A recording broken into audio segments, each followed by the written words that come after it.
Raise some Cain. You gotta raise some Cain. In the heartland where the faith runs strong, we've seen the shadows growing long. Watch those around us be deceived. Yeah, the fight is at our doors, no matter who we believe. Corruption, lawless day and night, we'll speak the truth into the light. We'll bring the battle, heed the call, watch the whole thing fall. We gotta raise some Cain, show the lies, break some chains and make things right. Feel the power, be the change. Time is now. We gotta raise some Cain. Welcome to the Raising Cain Show. I'm your host, Nate Cain. And today we have the honor of hosting Steve Stern, a veteran, entrepreneur, and one of America's leading voices in the fight for election integrity. Steve is the COO of the Flag Shirt, the largest patriotic gear provider in the country, and the host of the Stern America show on Rumble. Over the years, he has co-hosted major summits like the Flag Day Summit and the Solutions Summit alongside Jovan Hutton Pulitzer, another friend of mine who's a very active expert in election integrity. And he's been tackling critical issues of election fraud and security. As a dedicated advocate for the Precinct Strategy and Grassroots action, Steve empowers everyday Americans to reclaim their voices in electoral processes. His mission is clear: to restore transparency, accountability, and trust in America's elections. Steve, thanks for joining the show today. Well, thank you very much. And we're all happy that President Trump's going to get in here on Monday, or got in for, whenever the show airs. But the most important thing is how he got there. And as you see a picture back there, we're going to tell you a story of my luckiness to be able to visit with President Trump here in 2020 and also in 2022 and various times. But he endorsed Precinct Strategy. So we're going to talk about Precinct Strategy, election integrity, because both of them fit together. So let's start talking about Precinct Strategy. Dan Schultz and Steve Bannon did this. And if everybody just goes to the website, www.precinctstrategy.com, you can see how to join the Republican Party. You can also buy Dan's book, which I'll keep up there. And you can also email me, text me, whatever, and we'll get you that information. But if you go to Precinct Strategy, the book is on there, how to get it. It's $10 on Amazon, and it explains to you what and how to join the Republican Party. And why is that important? Now, there's many clubs, there's many organizations, but the basic structure of the Republican Party is, and also the Democratic Party, is precincts. And the last election was won by precincts. And we're going to tell you how that happened and how I got involved. So 20 years ago, I joined the Broward Republican Executive Committee. But as what's happening now and what happened back then, I called for 3 months before somebody actually even returned the call. Then it took them 3 months to get me an application. Well, that's 6 months wasted. Now, you can imagine if everybody in this country wasted 6 months, what would happen? And then I got into the meeting. I sat down for the first meeting. Now, the person came up and said hello to me. Second meeting, the same thing. So I went up to the chairman. I said, hey, I'd like to take over the phone system, and I'd like to become the membership director. They said, oh, that's great, because nobody really wants to do it. Okay. So I get to the phones. There's 185 messages that nobody answered. So I start calling people and apologize. I told them the person that was supposed to call got sick and wasn't able to do it. We got 35 new members out of that. So you see people were calling and nobody returned the call. So everybody got called that would. There were some calls that just want to know when a meeting was happening, et cetera, et cetera. So let's fast forward that to four years ago when I saw Dan Schultz on Steve Bannon. Mm-hmm. And he was talking about precinct strategies like I'm talking about it. And I listened to him, and I called him up and I said, the Broward Republican Executive Committee, by my membership chair, had gotten so many people involved in what we were doing. So he said, Steve Bannon is looking for success stories around the country. And he said, let me see if I can get you on. So about 2 or 3 weeks later, they texted me and said, can you come on tomorrow? So Cameron, his producer, said, you're going to get on at 10:15 and we're going to Skype you. Well, I had to run down and get Skype because I had no clue what Skype was. And one of my tech guys got it on. We practiced, we got it on. So they Skyped me at 10:15. And I had gotten up at 3 o'clock in the morning. I'm jotting down notes because, as well as I do, you get on TV the first time. And this was the first time basically before maybe 1 million people. I don't know how many Steve had, but it could be between 1 million and 2 million people. And so 10:15 comes, I'm on and I'm listening. It was a commercial. And I'm listening to the background and he's talking to the next guy coming on. And it was evident that I wasn't coming on at 10:15 because he was talking to two people, letting them know that they're going to be on in the next couple of minutes and what they were going to talk about. So 10:30 comes on. And again, I hear him in the background talking to two other people. I'm still listening in the background. And 10:45, they text me, said, we're running a little late. We had a couple of people come on. And of course, I was not important at that time. And so now it's 10:45, it's 11:15. I figured, well, I had lost about 5 pounds of sweat because you're sitting there ready to come on. You remember everything. And first time on, you're a little nervous. So anyway, about 11:46, they get me on.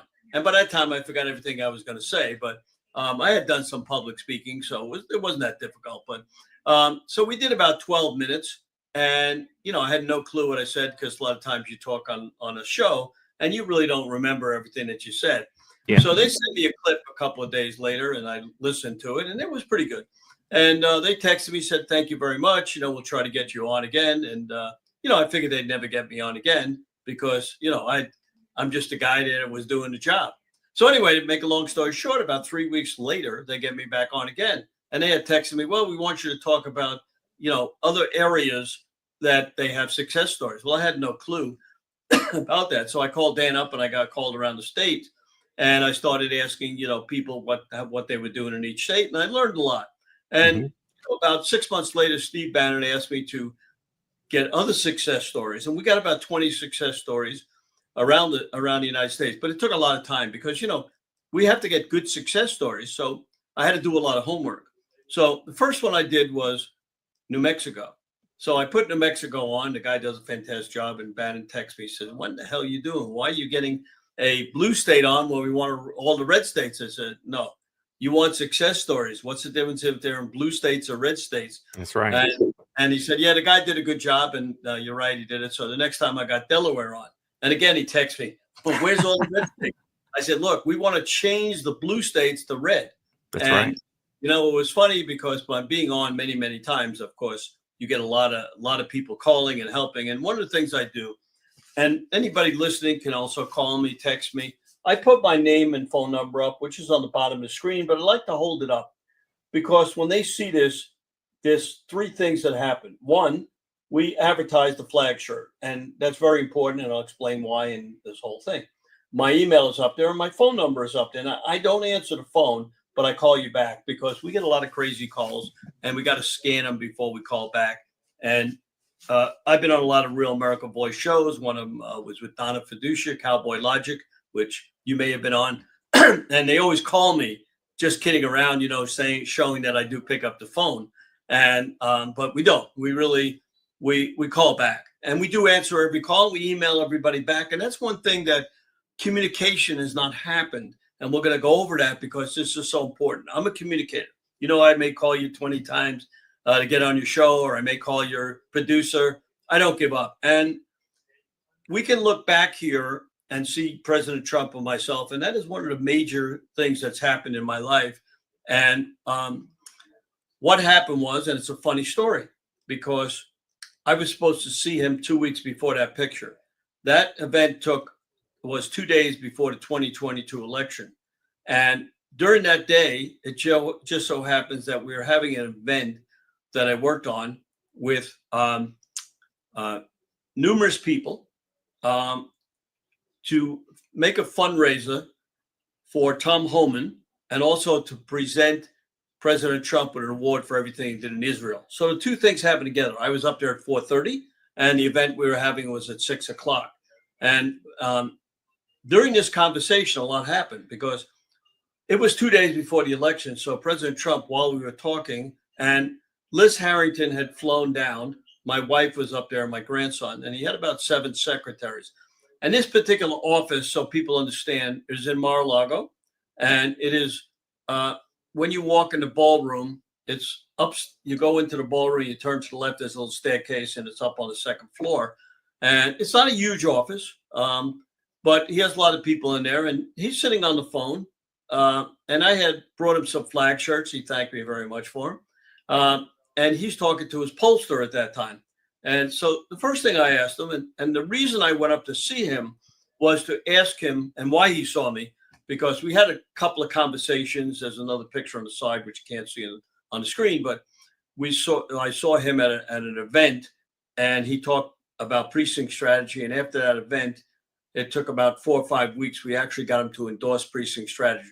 So we have all kind of signs with Precinct Strategy. And we asked President Trump at this meeting, when he goes on his rallies, if he would ask people to get involved. Now, he did that lukewarm. I say lukewarm. He instead turned to another way to get people to get involved. And it worked. He asked everybody to go to protectthevote.com and become a poll watcher and poll worker.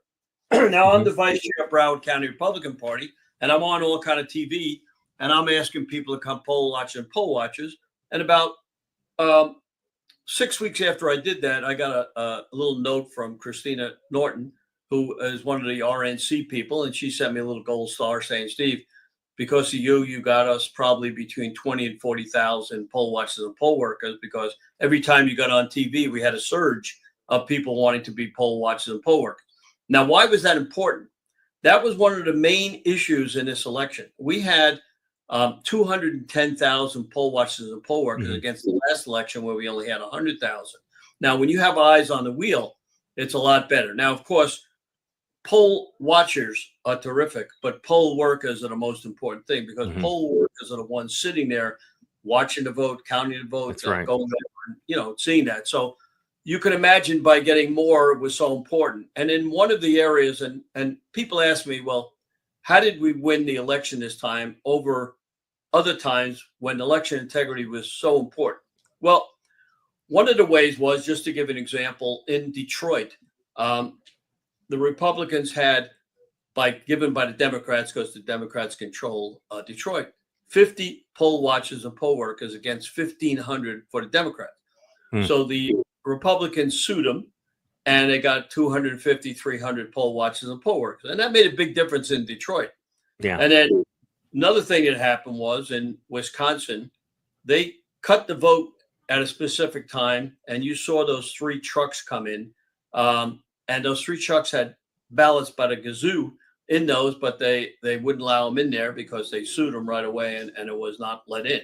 And so I got the bright idea, and we, on our last election security, for 4 weeks, I had Deb Monks research who prints the ballots and what's happening with all these ballots. Because I said to myself, well, they can print up, let's say Florida, where I am, and let's say we need 1 million ballots, okay? And they print up 1,200,000. Well, where do those 200,000 ballots go? So she did a lot of research, and it was extremely good. And all our people who spoke last time, if you go to Stern American, that's Stern American Rumble or Stern American, and then go to Rumble, you will see all the back issues. And why is that important? Because on this last one we had last week, we had 8 million views. Now, when you say 8 million views, those are 8 million views that I can count from the people that did it. I do not count people that say, maybe we had 200, maybe we actually know. Now, when a lot of times we'll say 800 plus, and a lot of people say, well, why do you say plus? Well, we have yournews.com. Yournews.com, Sam Anthony, good friend of mine. Yep, I know Sam real well.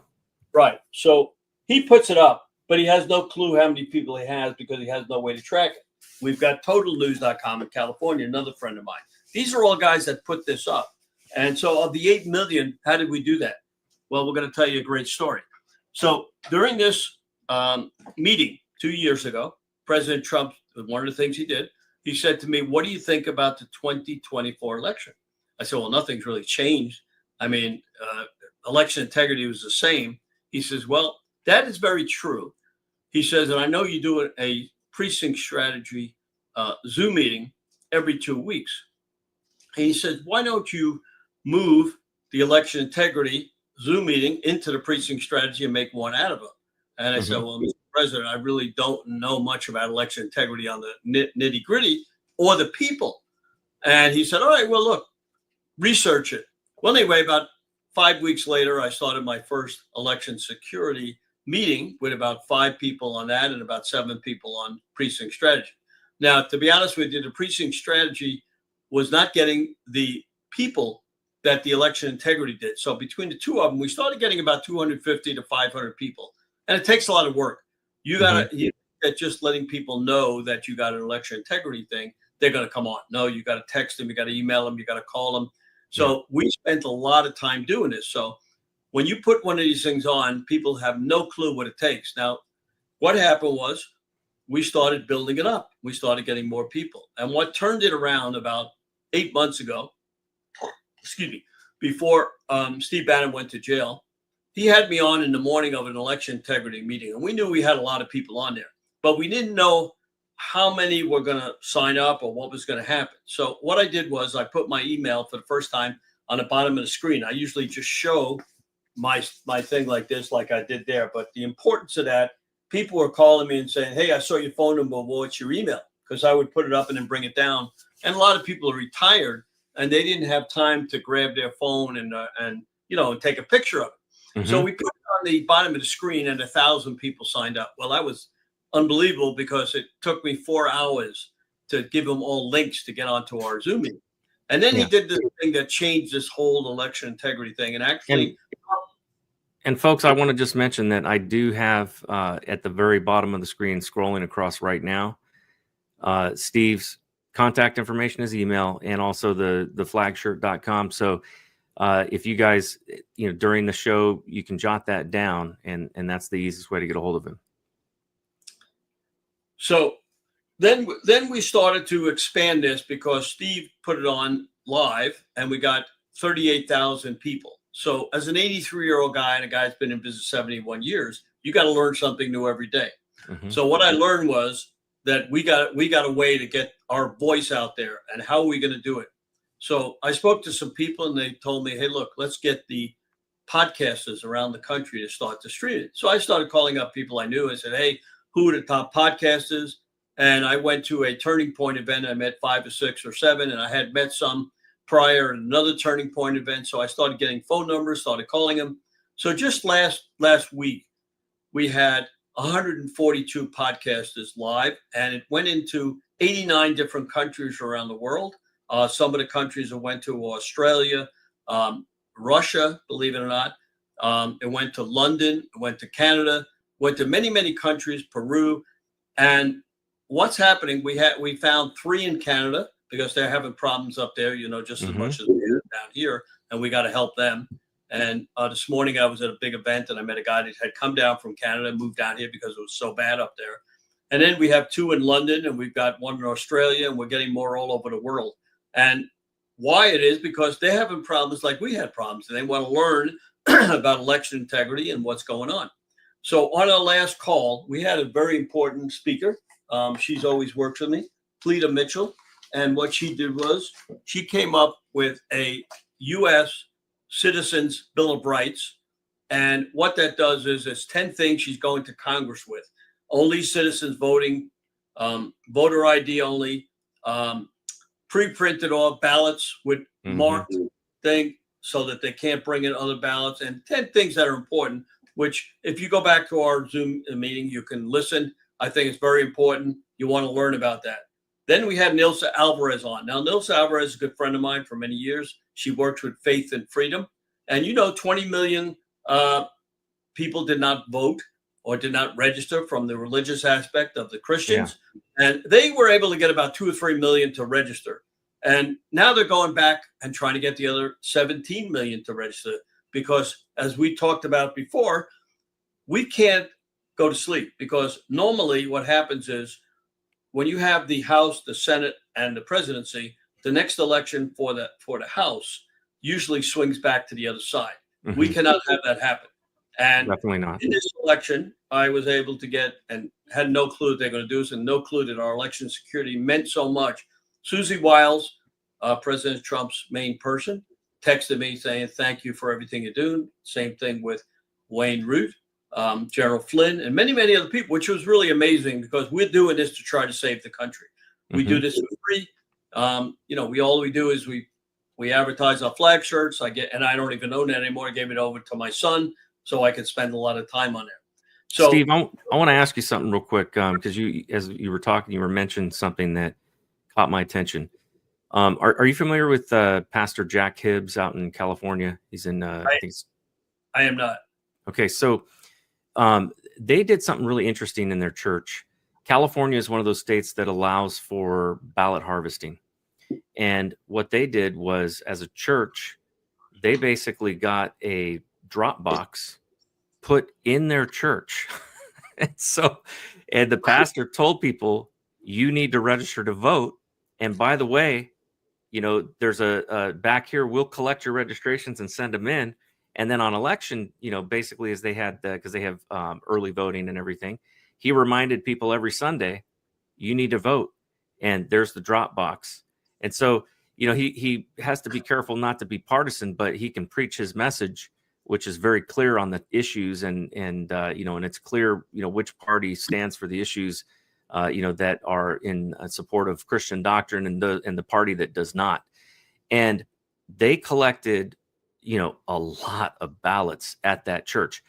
This is something that I think the Democrats have always learned, these little tricks of how to game the system.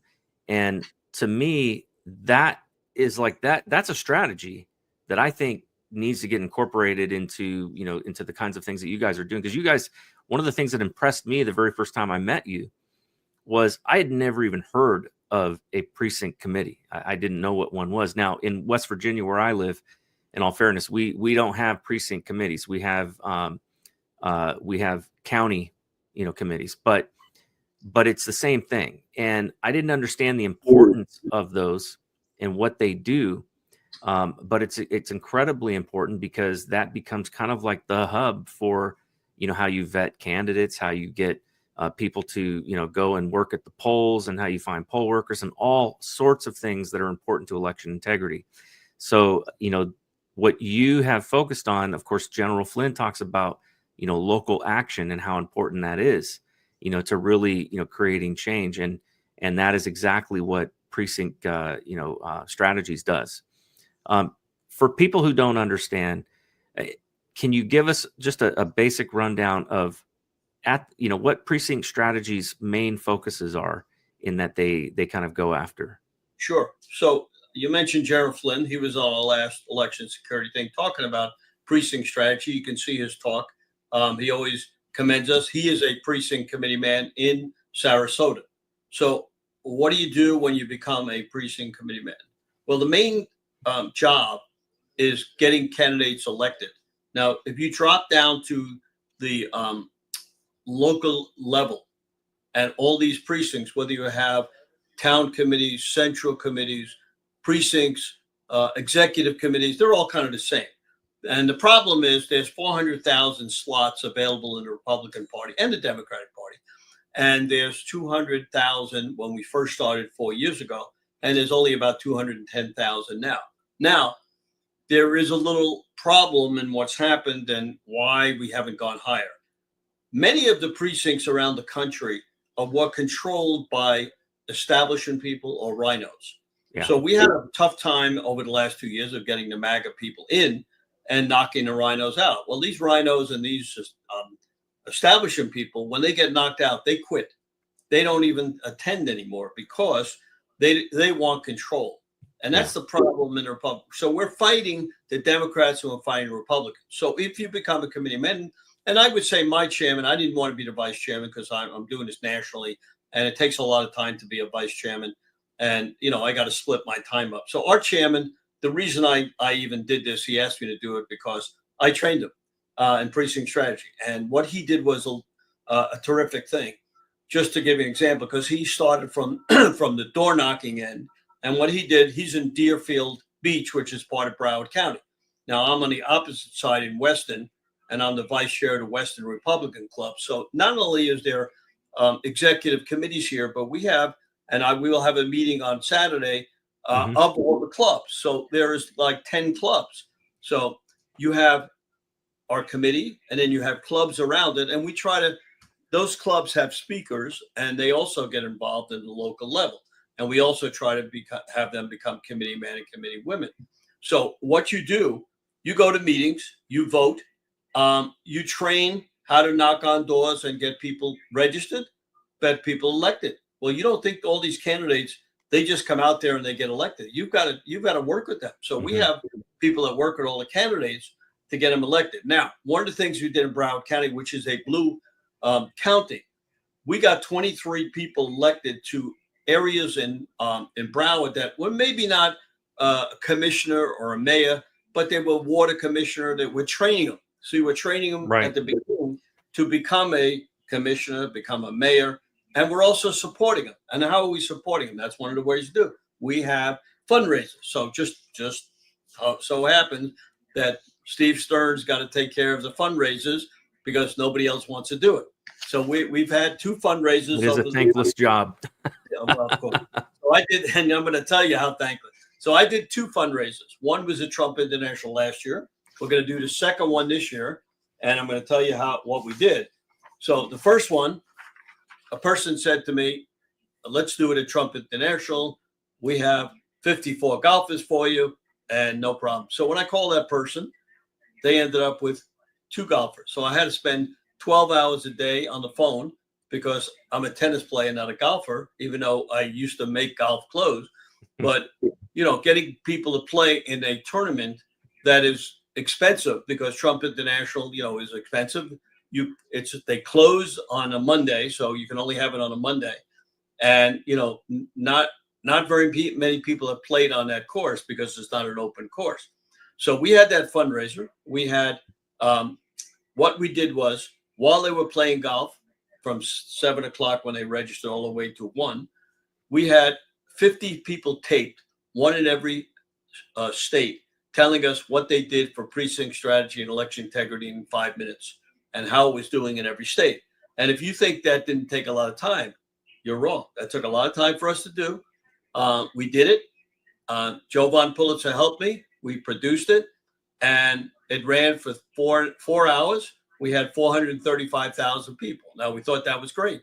But this time, we're going to try to get 100 golfers. They only allow us to have 200 people at this event. That's the maximum because that's how many you have seating. So you have the golf event in the morning. You have the speakers in the afternoon, a luncheon. And the speakers we invited this year are Steve Bannon, Tom Homan, Laura Trump, bunch of people. We don't know who's gonna come. They usually don't tell us till about 3 weeks in advance. So while they're playing golf this year, we're going to have 12 speakers nationally talking between 12 and 15 about election integrity. We've already got 5 people signed up, flying down, and I'll tell you who some of them are. Some of them are local, and we'll have a couple taped. So as they're playing golf, we'll have this going on, and we're going to make this very important because you just said, how are we going to make sure that this election is fair in 2026? It's going to be a lot fairer because President Trump, is working with Congress. Cleta Mitchell's working. We're working. And I just heard that Mike Lindell will be going up to see President Trump talking about some of these things on election integrity because President Trump, is close to Mike Lindell. And he's going to represent us up there with all this information. Now, and I want to take a moment real quick just to reiterate to the audience. Look, folks, we won. We got our president, we got our House, we got our Senate, but we cannot back down. We have to double down on election integrity because now we have a chance. We got a real chance at turning things around in this country, and we don't want to lose that. And if we take our foot off the gas, it could very well happen, in 2 years at the next, the next midterm. So it's extremely important that we get involved. We get involved locally. That we ensure that we got enough people to watch the polls. Those midterms are tricky because people oftentimes take them for granted. Many times people don't go and vote during the midterms. And it's extremely important to vote too in your primary, because that is where you separate the rhinos from the MAGA Republicans. That's where you get rid of some of the establishment people who are not, serving your interests, but are serving special interests. And but people have got to get involved. So, if you're listening to the show, please, if you do nothing else, make sure and check out Precinct Strategies and get yourself involved in your local committees, because it is critically important to the security of our elections that we make sure that we continue moving forward in this direction to ensure that we don't have a stolen election again. So I want to tell everybody a very important thing. I want everybody to go out and get this app. It's a free app, votifynow.org. And why I have worked with Johnny V for 4 years on this, and why I think this is important.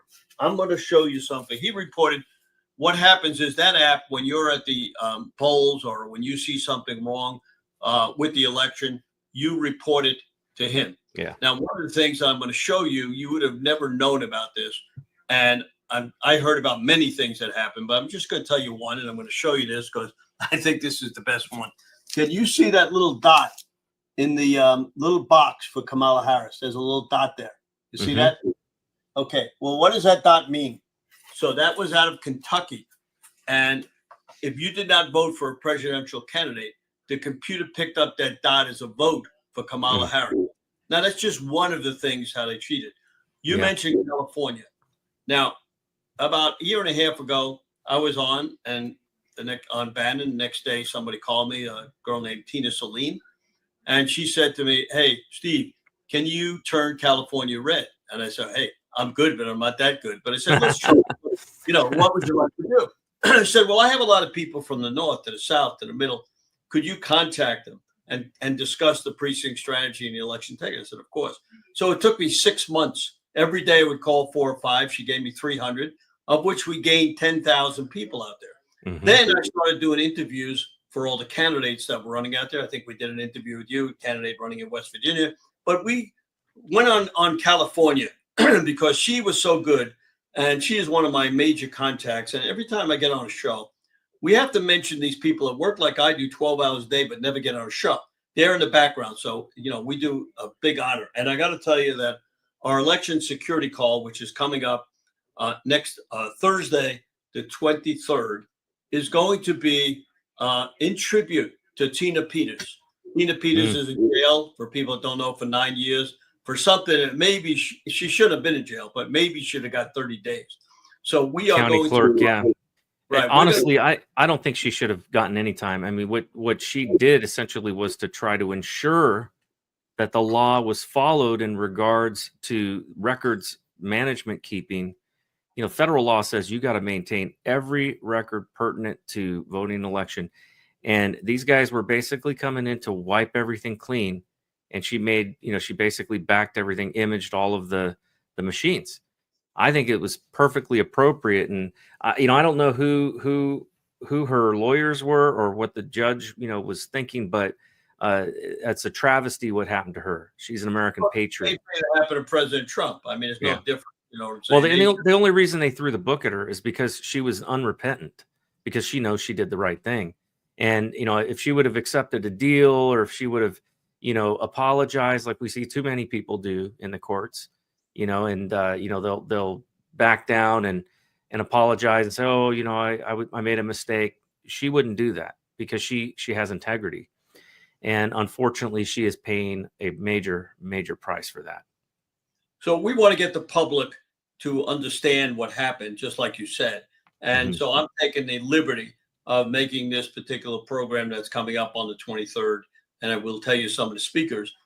We will have Joe Hoft talking about this, about how we can help and how we can email the governor, how we can call the governor and start the pressure. And of course, President Trump would pardon her for sure, but he can't because it's a state thing. However, he can certainly put the pressure on Colorado. And I just texted Mike Lindell, and, he's with us. Steve Bannon is 100% with us. Everybody's with us. So we're going to ask this on every show that somebody talks about this and ask how we can help. So Joe Hobbs is going to come out there.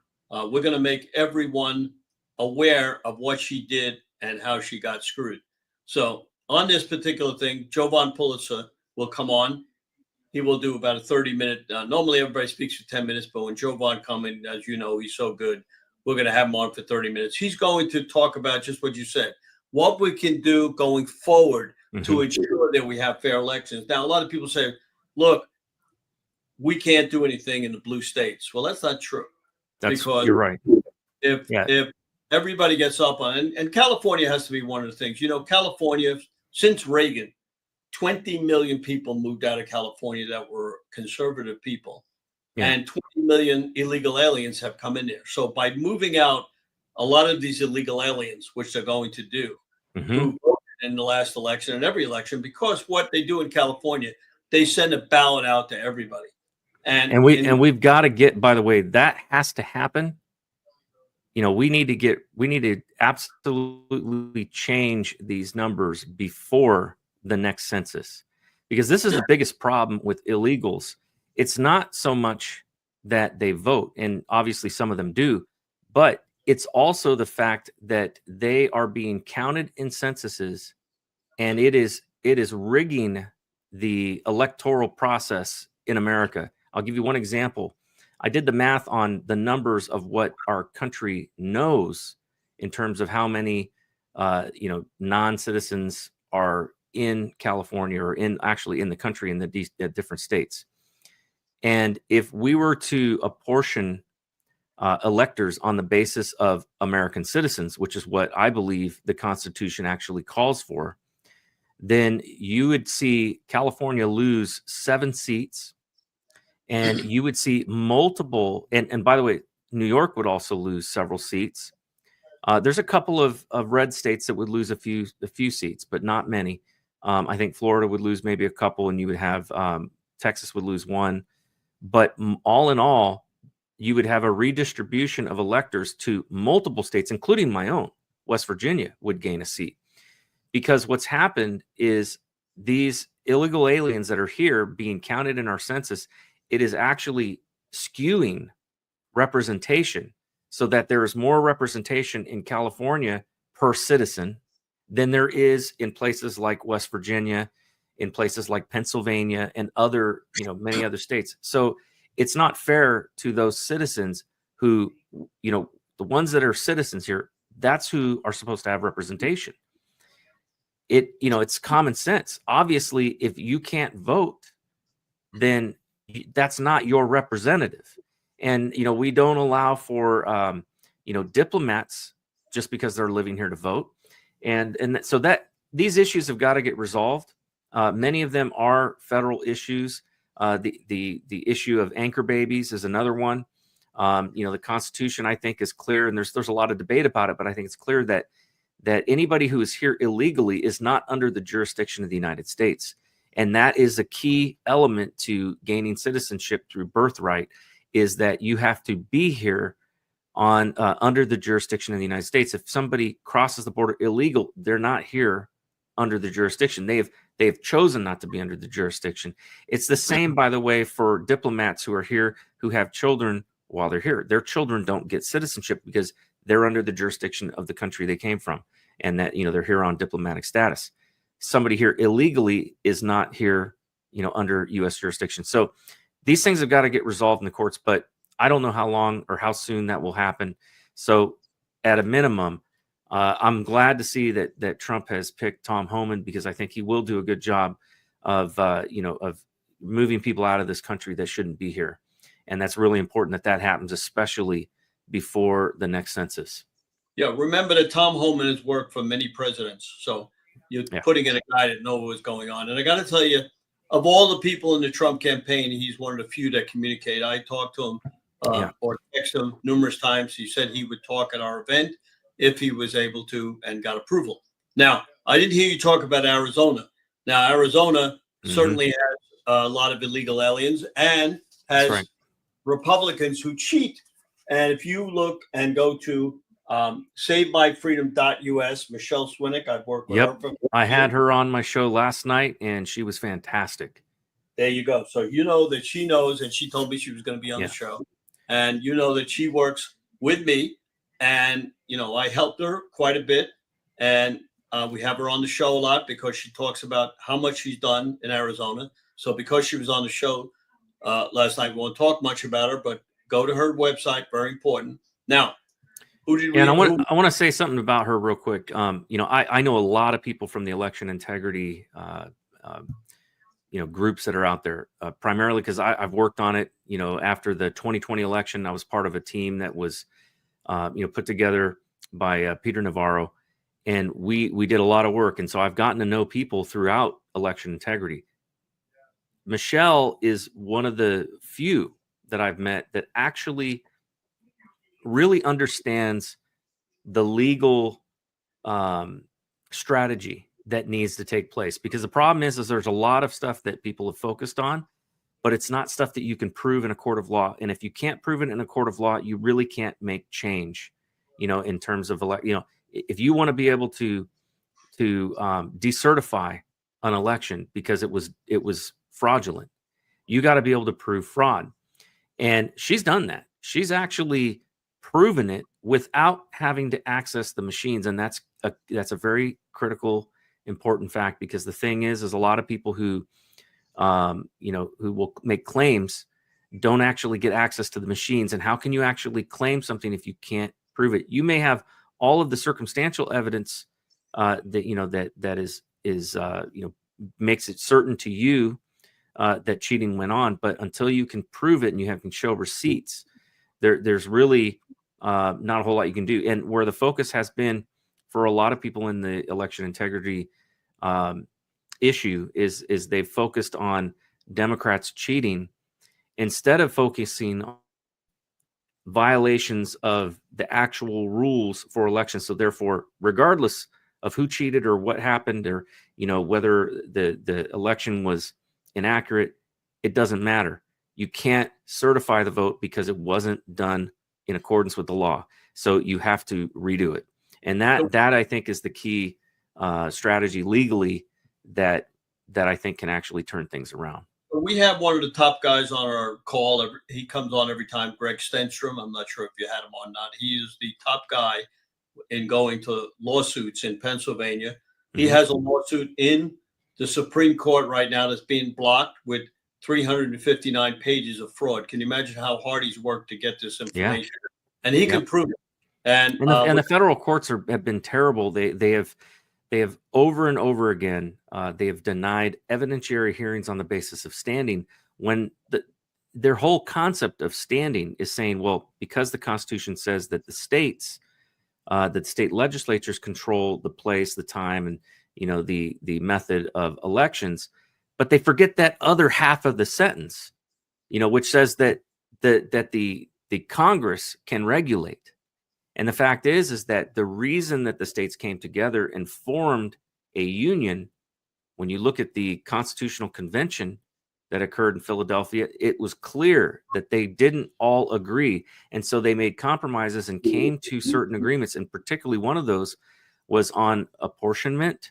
And the other one, there was some concerned about having a singular executive president. And so they wanted to make sure that their state had proper representation, that their electors' votes weren't watered down, and that there wasn't going to be cheating in other states in order to get one of their guys in. So all of that makes it clear to me that maybe not for every other kind of election, but for the president, 100%, the states absolutely had standing. So that the Supreme Court decision to drop that multi-state lawsuit against Pennsylvania, which had essentially violated their own constitution, the governor did, to accept ballots that were cast, or ballots that were brought in after the closing of the elections. That was illegal, and absolutely the states had a right to adjudicate that matter through the Supreme Court, because that's the only place they can adjudicate it. So yeah, no, I have not had him on my show, but I would love to. So maybe after the call we can. And then we have Linda Sinkowitz. She's great. I've had her on too. People, I've worked with her for 4 years. She's been in my office numerous times. She will give you 500 people that voted twice or are registered twice in many counties in the United States. Now, I was on one of the programs, and he said to me, that's impossible. I said, well, look, call her up. She'll give you the information. She checks the data. She's not making a statement like that nationally. She's been on Bannon. I got her on Bannon. She was on Bannon while he was in jail almost every week. And, people say things. I said, well, look, we can prove it. This is nothing. I'm not getting on TV or anything like that unless I have proof of what's going on.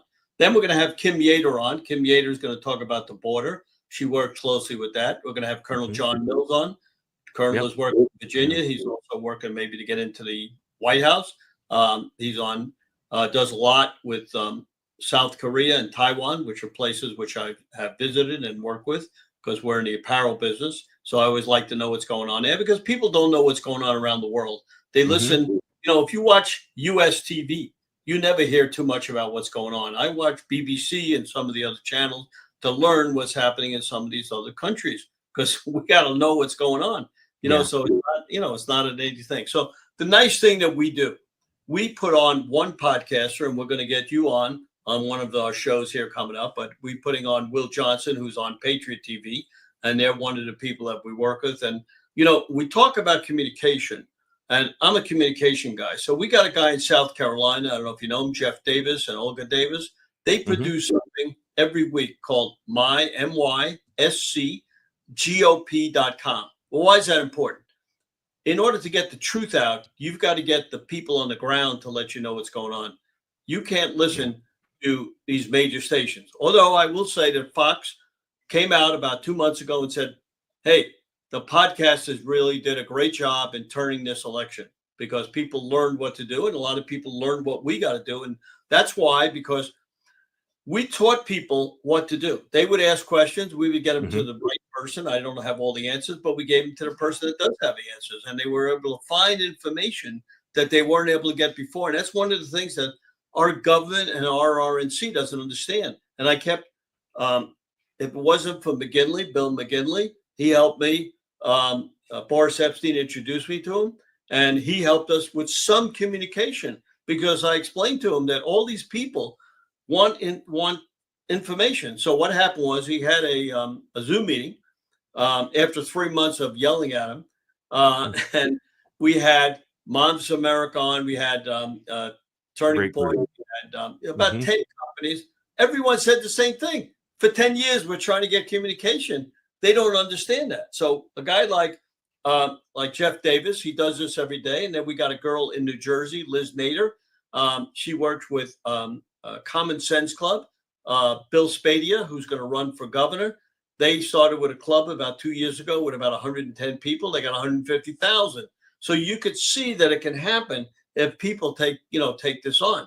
So in each state, we have people. So if you want to get involved, a lot of people say, I know we have limited time here, so I'm going to tell you a couple of things. One, go to Precinct Strategy. You'll learn. Go to your internet and go to your local GOP and see what's going on. Go to Moms for America. They do a lot of work on the ground on school boards. Now, school boards are one of the most important things. I'm going to tell you a little story you may not know. In Iowa, the last school board meeting, there has never been a Democrat in a school board position in the history of Iowa. The Iowa Republicans lost the entire school board because they didn't come out to vote. So that's why it's so important that we get people out to vote. Steve, I want to talk about local and down ballot elections and how important they are and get more into detail on that. But before we do, I got to cut to a commercial break. I kind of skipped my normal schedule on this because I think it's important to not break up too much of what we're talking about. So I'm going to run 2 commercials back to back. That way we won't have to take another break. And we'll be right back after a short message. So folks, stick with us. We will be right back. It says, I woke up this morning and looked out the door to a country I don't recognize. They put masks on our face to hide our pain, and there's no fire in most people's eyes. And it's still true today. It's still true today that they've tried to destroy the American spirit. And in some instances, they've done a dadgum good job. But in other instances, they have lit an inferno in some people. And we right now are gathering some of those people that are on freaking fire to save this country.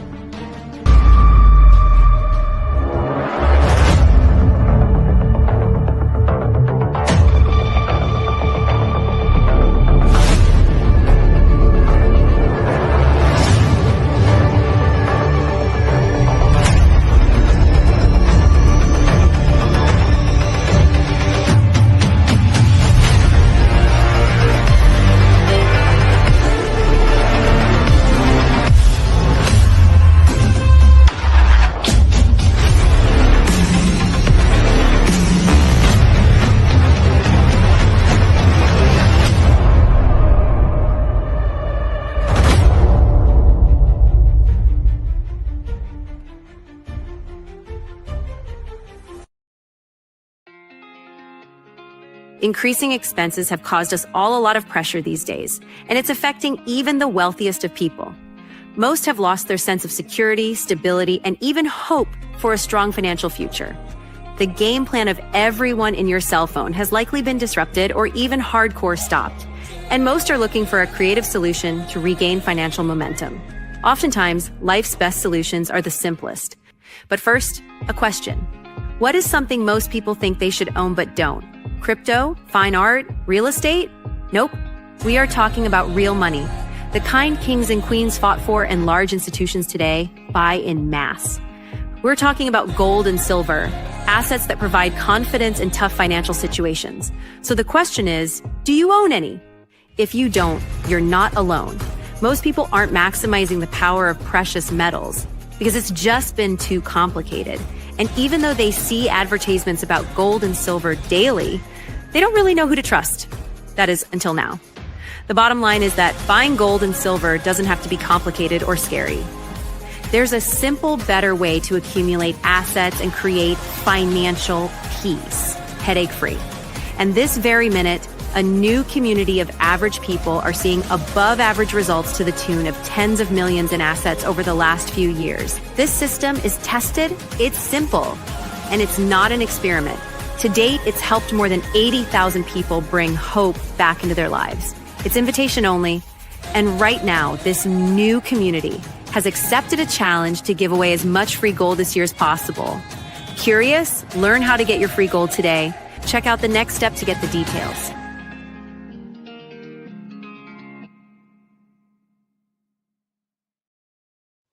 Welcome back to the Raising Cain Show. I'm Nate Cain, your host, and I've been talking here about election integrity and precinct strategies and a whole lot of other things with Steve Stern here. Before we get back into our conversation, Steve, I just want to make mention, folks, the two commercials that you just saw, those help to support this show. And the first commercial was for finishthisfight.us. If you go to finishthisfight.us/Cain, there is a movie, a documentary that was put together. A friend of mine, Glenn Baker, he's a country singer, really great man, has a heart of gold.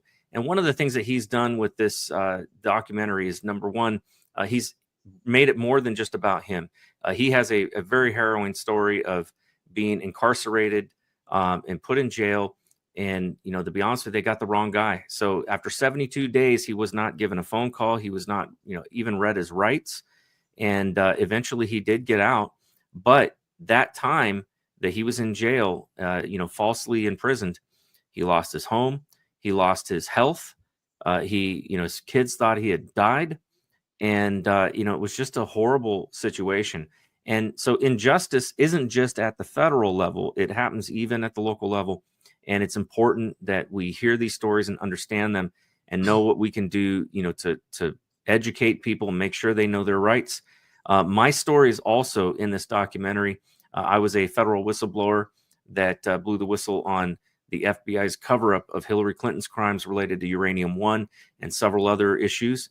I had retaliation that came from that and ended up with my home being raided. Even after I had whistleblower protection, I was raided by 16 FBI agents at my home. And, and I talk about my story in there. And there are many others in this documentary that share their stories. The good thing is that you don't just walk away angry at the end of this film. It has an uplifting and positive message in the film. And the best part about it is that 50% of the proceeds of that film are going to help a U.S. soldier who has lost his ability to walk again. We're going to take 50% of those proceeds and put it into helping a disabled veteran be able to get into an exoskeleton so he can walk. I think it's one of the greatest things I've ever seen, somebody do, with the hard-earned money that they spent, putting together a film like this. The second commercial was for 7K Metals. All I'll say about them is that I decided to go with them and use them. There's a lot of great companies that sell gold and silver. What I like about them is they focus on the little guy. A lot of people don't have, a lot of money to get into this. And if they can buy one coin, one silver coin or one silver bullion a month, that's better than doing nothing. And this organization, this group, that's really their niche, is helping, the average American to be able to get into owning some gold and silver. And they have a really just great system that helps you be able to exchange it if you need to and sell it and everything. So they take care of everything for you. You can find out about that by going to 7kmetals.com/Raising Cain. So, Steve, before we cut to break, I wanted to ask you, you mentioned about the school board and how important that is. And I think that's one of those areas, if there's any area in our election system right now that I think there are some achievable things that we can do and we need to do them. One of those is making sure that we are not just vetting congressmen and legislators and things like that, but that we are vetting school board members and judges and people who are in these positions that are nonpartisan, and we don't know what these people believe. And I think that ensuring that we get good people to run for those positions is important, and getting the word out how important those elections are to our local communities and stuff. So tell me a little bit about what Precinct Strategies has been doing in regards to that, and how you guys are strategizing to help some of these down ballot races and some of these nonpartisan races. Well, I think one of the most important things that we didn't touch on, I'm older, you're a little older, is Turning Point. Turning Point and the schools are very important. Charlie Kirk has done a wonderful job in moving into the schools and teaching them. And we have a lady who's going to start to talk about the school system and how we're going to have to turn these professors who are teaching these kids rubbish. And luckily, I've talked to some of these kids, and they're starting to understand that what they're learning is not the correct thing. And I think that's very important in local elections, because we have a guy, Dominic Lombardi, in Connecticut. He's 20 years old. He's the youngest chair ever in Connecticut, maybe the youngest chair ever. And we need people like that to step up. If we don't get these young people to step up, it's not going to happen. Because what happened was Barack Obama, when he was president, he did a couple of dirty things. He went on a third party to get all the names and emails and phone numbers of the kids in college. Now, think about this. It's illegal to do that. But what they did was they went through a third party. They got all these kids and they started going after them and trying to turn them into Democrats. Now, you know how many kids that are Democrats, and including some of my grandchildren, because they went to Northwestern University. And these are some things we have to start working on. It's just not election integrity. It's the school system. It's the school boards. And it's important that everybody understand it. But, the problem is, and, we talk to a lot of people, and, they're leading their life.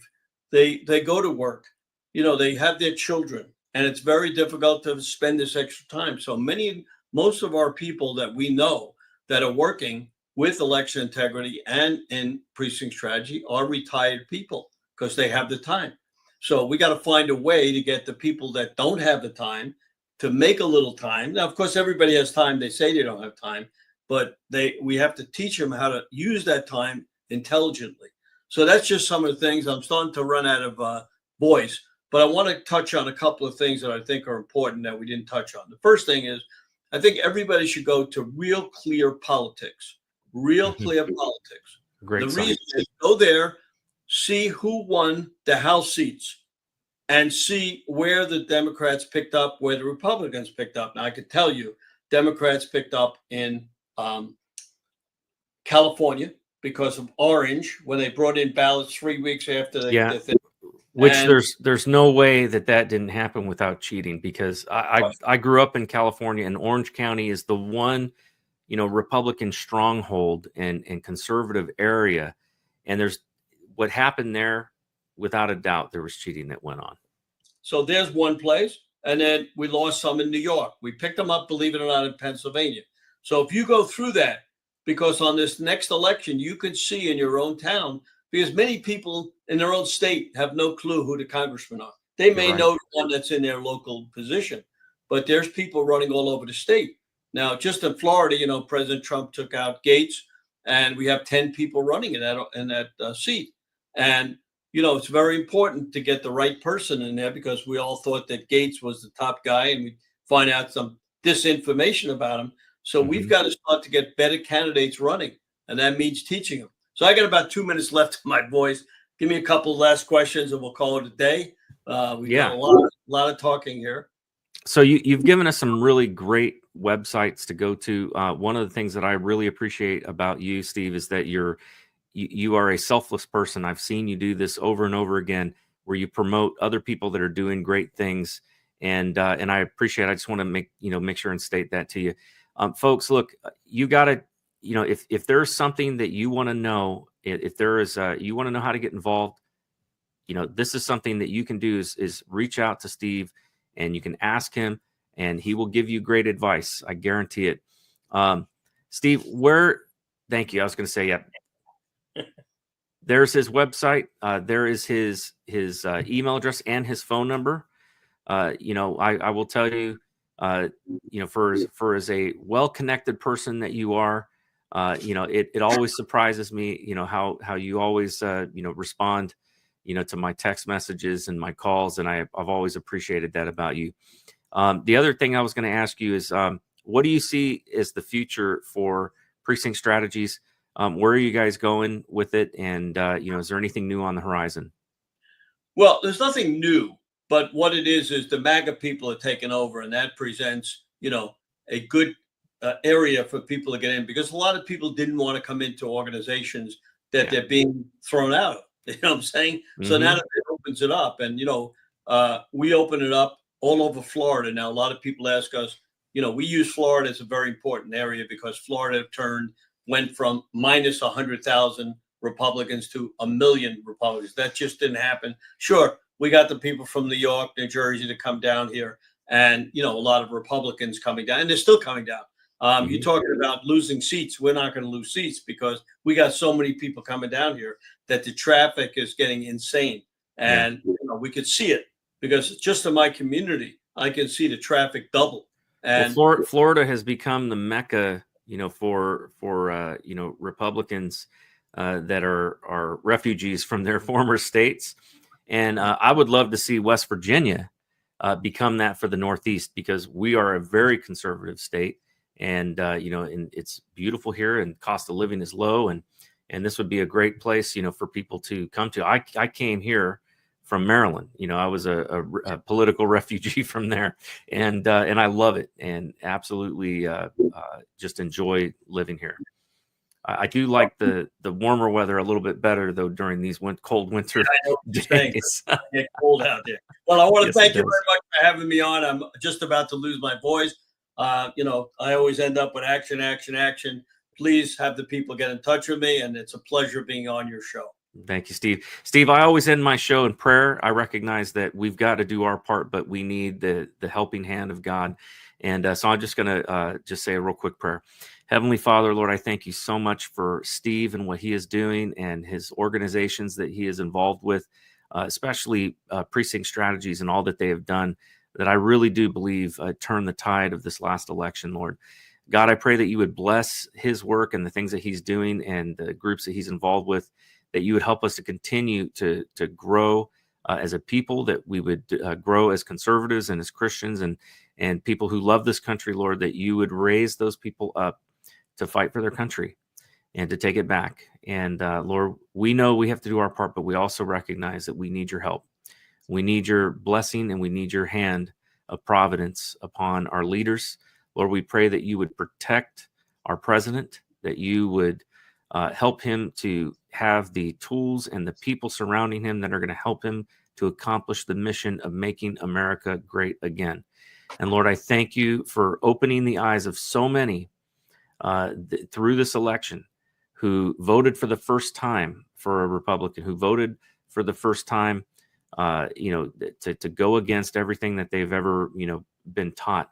But Lord, I pray that you would help them to see the blessings that come with free markets, that come with making America great again, that come with conservatism, and just help our movement to grow. We ask all these things in Jesus' name. Amen. Again, thank you very much for having me. Thank you, Stephen. Folks, for those of you that are not following me yet, make sure that you go to our channel and like and subscribe. Make sure and check out Steve's channel as well. And also, you can follow me at Nate Cain for WV. I'm on all social media, including X, Facebook, Getter, True Social, Gab, you name it. If it exists, I'm probably on it. Have a wonderful night, and God bless. Raise some Cain. You gotta raise some Cain.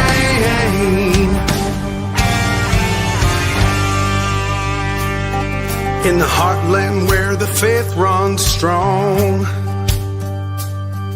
we've seen the shadows growing long. Watch those around us be deceived. Yeah, the fight is at our doors, no matter who we believe. Corruption, lawless day and night, we'll speak the truth into the light. We'll bring the battle, heed the call, watch the whole thing fall. We gotta raise some Cain, show the lies, break some chains and make things right. Feel the power, be the change, time is now. We gotta raise some Cain.